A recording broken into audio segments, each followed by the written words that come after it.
समाजसेवी national shipping board के सदस्य और वीआर मैरीटाइम सर्विसेज के प्रबंध निदेशक कैप्टन संजय पराशर चुनाव लड़ने का ऐलान कर दिया है।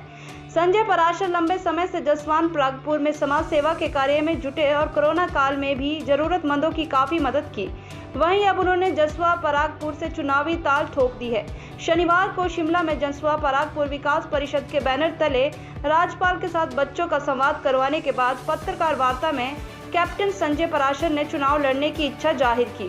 उन्होंने कहा कि जसवा परागपुर में लंबे समय से समाज सेवा के कार्य में लगे हैं और कोरोना काल में जरूरतमंदों की मदद करने के साथ ही स्वास्थ्य शिविर भी लगाए जा रहे हैं।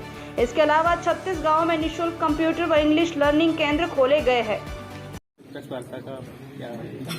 आज की प्रेस वार्ता 3 मुख्य मुद्दों पर थी। पहला ये कि जो हमारे यहाँ पर इंग्लिश लर्निंग और कंप्यूटर सेंटर के जो बच्चे आए हैं, गवर्नर से मिले हैं और अब गवर्नर हाउस भी जाएंगे और थोड़ा सा यहाँ पर भ्रमण भी करेंगे और जो ये बुक की यहाँ पर स्टॉल्स वगैरह लगी हैं उसमें भी आएंगे। तो ये एक मुद्दा ये था हमारे लिए कि भाई बच्चों को हम एक्सपोजर दें और हमारे जो प्रदेश की राजधानी है वहाँ पर लेकर जाएं।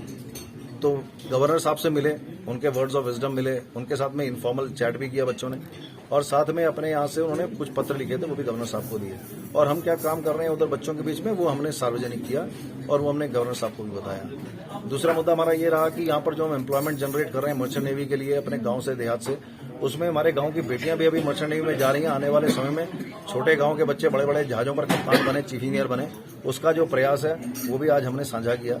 और तीसरा स्वास्थ्य का है, जहां तक हमने अभी तक 100 मेडिकल कैंप लगा दिए पिछले 1.25 साल में और 50,000 से ज्यादा लाभार्थी आए, भिन्न भिन्न जगहों से आए, आसपास के क्षेत्रों से आए, उन सबका एक अभियान चलाया हुआ हमने, मोतियाबिंद मुक्त जसवा परागपुर। तो उसके लिए हम लोग लगे हुए हैं और आसपास के क्षेत्रों से आते हैं, उनका भी हम ऑपरेशन कराते हैं। उसमें सरकार का भी धन्यवाद है। ऑफ द लेट सरकार ने जो हिमकेयर कार्ड की व्यवस्था खड़ी करी है उसमें उसका लाभ हो रहा है। तो हम भी अपनी तरफ से लगे हुए हैं और साथ में मेरे को लगता है कि इस प्रकार से प्रेस से मिलना भी जरा ज्यादा कभी कभी जरूरी होता है कि आप इतने काम कर रहे हैं तो कम से कम लोगों तक ये बात जाए, कईयों का मनोबल बढ़ता है। और जिस क्षेत्र से मैं आता हूं बहुत कम क्षेत्र से उस क्षेत्र से आकर लोग इस प्रकार की प्रेस वार्ता कर पाते हैं। संजय जी, ये माना जा रहा है कि आप सिर्फ जसवा परागपुर पर फोकस कर रहे हैं, इसके पीछे पॉलिटिकल मकसद है आपका, क्या ये सच है? सिर्फ पॉलिटिकल मकसद है ये कहना मुझे लगता है कि इस समय सही नहीं होगा, क्योंकि अभी मैं पूर्ण तौर पर राजनीति में नहीं हूं। पर यह भी एक सच है कि जितने मैंने काम किए हैं वो ज्यादातर काम उधर फोकस रहे। जबकि हमने जब दवाइयां दी तो हमने डीसी ऊना, डीसी कांगड़ा को भी दी। जब हम नौकरियां देते हैं तो हम कोई ऐसा क्षेत्रवाद करके नौकरी नहीं देते। तो पर यह है कि जहां मैं रहता हूं उसके आसपास के जो गांव है वहां पर मेरा चिंतपूर्णी ऊना का भी क्षेत्र आ जाए, चाहे वो गगरेट का आ जाए, चाहे देरा का आ जाए, पर मुख्य तौर पर यह जसवा परागपुर तक ही सीमित रह जाता है। सर, चुनाव लड़ेंगे आप? हो सकता है, कोई भी लड़ सकता है, संजय पराशर भी लड़ सकता है, हो सकता है। कोई आपको अभी ऑफर या कोई अप्रोच कर रहा है? अभी तक ऐसा कोई ऑफर नहीं है किसी का। अभी तक तो लोगों से जनसंवाद है, जनसंपर्क है। अभी लोगों की इच्छा है कि भाई संजय पराशर को इसका भी सोचना चाहिए। संजय पराशर जी, अगर मौका मिलेगा तो कौन से पार्टी से चुनाव लड़ेंगे या फिर इंडिपेंडेंटली, या कहीं बात चल रही है? बात चल रही है।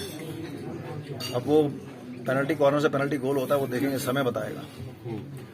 वहाँ से मंत्री भी हैं, अभी जो मंत्री हैं, आपके एमएलए हैं, उनके कार्य को आप किस तरह से देखते हैं?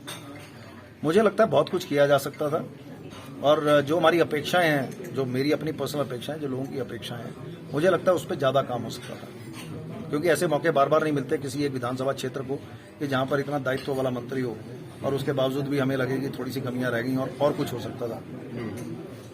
क्या लगता है आपको कि वहाँ पर उनकी तरफ से कोई ऐसे बड़े प्रयास नहीं हुए जो होने चाहिए?